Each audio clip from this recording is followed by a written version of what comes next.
ng Maisog, Austria ay ngayon pinagdiriwang ang kauna-unahang anniversary.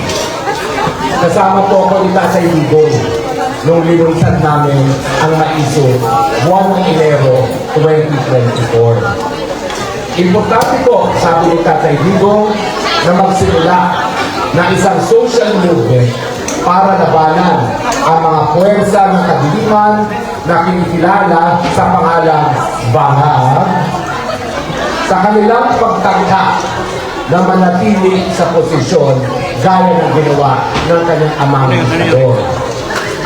Noong mga panahon na yun, lalo na po nila ang amendahan ng saligang batas para manatili sa pwesto.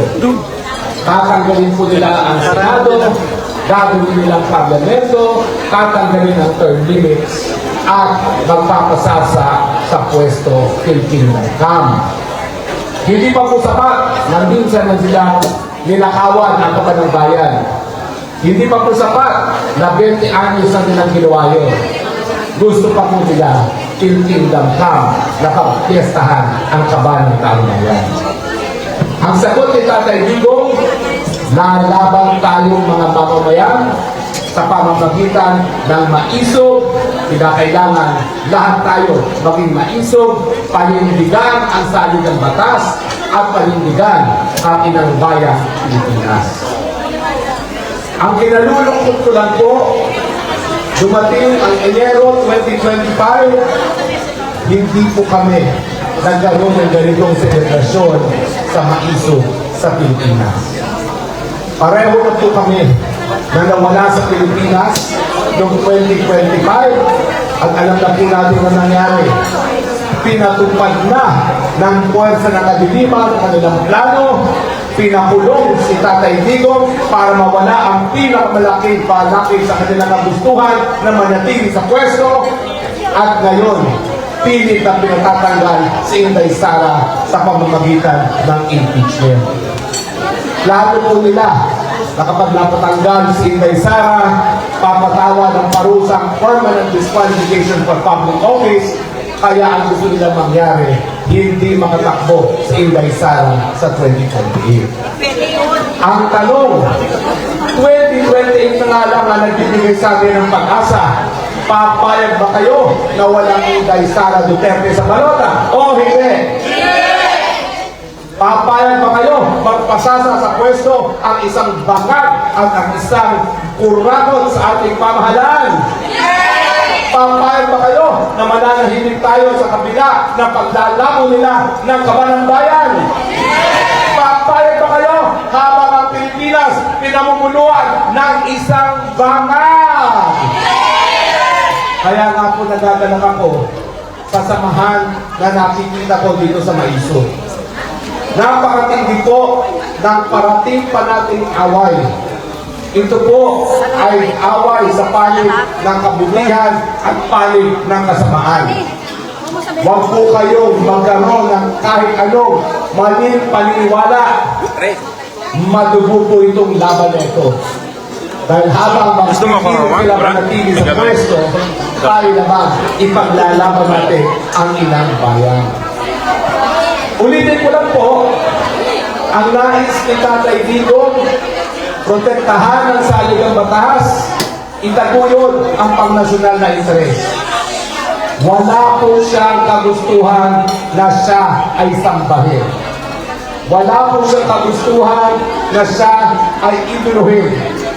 Ang kanyang pakiusap, tutok lang tayo sa bayan, tutok lang tayo sa saligang batas, tutok lang tayo sa kapakanan ng nakakarami. Kaya nga po, importante ang tema ninyo ngayong ikauna-unahang anibersaryo ninyo. Ang tema ninyo, pagsama-sama, unity, pagpapalakas. Alam po ng mga officers ang aking damdamin. Gaya ng lahat ng organisasyon, kayong mga maisog, tatargetin po kayo ng mga away. Pipilitin kayong maghiwa-hiwalay. Gagamitin ang kababawan ng ilan. Pero nasa sa inyo po kung kayo ay magpapadala sa puwersa ng kadiliman. Nakita ko kung gawin yan na ating mga kalaban sa iba't ibang parte ng daigdig. Sa katunayan, kaya nga po ako ngayon napakalapit kay Chairman Henry Paul dahil ako nanindigan. Hindi ako po pwedeng tumalikod sa mga taong sumuporta kita Digong at sinuporta ang kapakanan ng taong bayan para sa mga kalaban. Alam po yan ni Kuya Ben. At ganyan din po ang aking payo sa inyong lahat. Huwag po natin kakalimutan na bilang maisog, pinapatupad natin ang kagustuhan ni Tatay Digong, itaguyod ang salin ng batas, tutulan ang puwersa ng kadiliman, itaguyod ang kapakanan ng bayan. Totoo po, masaya rin ang maisog. Totoo po, lahat tayo gusto natin tayong maging magkakaibigan. Dahil itong laban nito, dahil mahirap, kinakailangan, meron din naman kasamang kasayahan. Pero huwag niyo pong isipin na kaya kailangan nito para lamang magkakaibigan. Bonus po kung kayo'y maging magkakaibigan.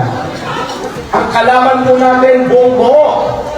Nasa kanila ang gobyerno, nasa kanila ang pondo, nasa kanila ang humpok sa lalahan, nasa kanila ang foreign service. Tayo, meron lang tayong isa't isa. Kaya ating panawagan, gaya ng panawagan ni Tatay Digong, lahat ng kabahagi sa maisog, lahat tayo importante. We are only as strong as we remain united. At ang gagawin ng kalaban, pilit tayo paghihiwalay-hiwalay. Nakita ko na po ang simula ng gawain ng kalaban natin dito sa Maisog. Ang tanong, papayag ba kayo? Papayag ba kayo? Sana po, manaig pa rin yung espiritu ng Maisog ng tinatag ni Tatay Digong. Tatapusin ko na po itong mga talumpati. Hindi ko po akalain nung ako'y nakikinig ni Tatay Digong na maging tagapagsalita niya na wala palang katapusan itong termino ito. Ninanais ko pong makauwi na si Tatay Digong dahil ninanais ko na rin magtuluyan na tumigil bilang kanyang tagapagsalita. Dahil pag siya'y nakalaya na, hindi na niya kinakailangan ng tagapagsalita. Pero habang siya ay nakakulong para sa inang bayan, hayaan niyo na ako naman magpasalamat sa inyong lahat dahil sa inyong walang putol na suporta at pagmamahal kay Tatay Digong. Maraming salamat po. At muli po, maraming salamat.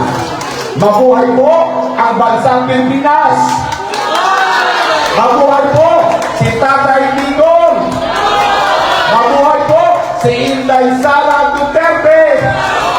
Mabuhay po ang Pilipinas. Salamat po. Thank you very much, Stokes Ari Roque.